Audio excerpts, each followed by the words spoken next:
Hello, and thank you for joining me on Food from Farming. I'm here with Tom Kaminke.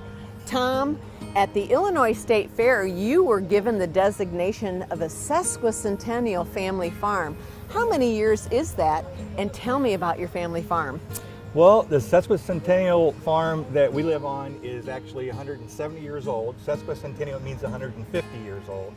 So my grand ancestors moved here in the 1850s and settled at the same farm that we're at today.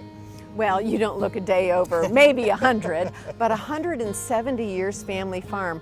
Let's go backwards a little bit. That would have been your great-great-grandfather. Correct. What kind of stories did you hear growing up talking about how your family used to farm and how you farm today? They ended up here from Germany. There was a big migration in the 1850s and came across Ellis Island and found this area here in central Illinois to settle.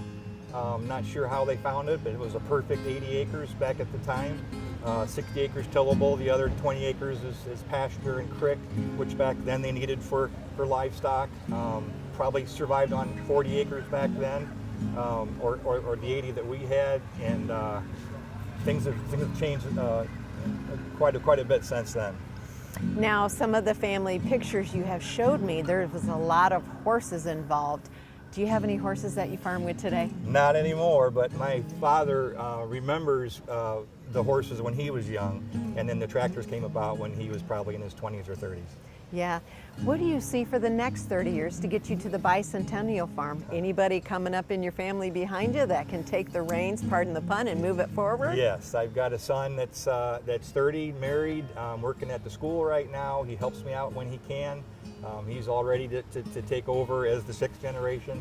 I'm just going to try to get a few more years under my belt before I retire, but things are in place for him to take over. What do you think your grandfather would think today about the technology that you use to farm? Well, he'd be shocked. He'd be amazed, of course. He would be amazed at how much we can do with the bigger equipment, with the computer technology. And more acreage. And much more acreage to handle, yep.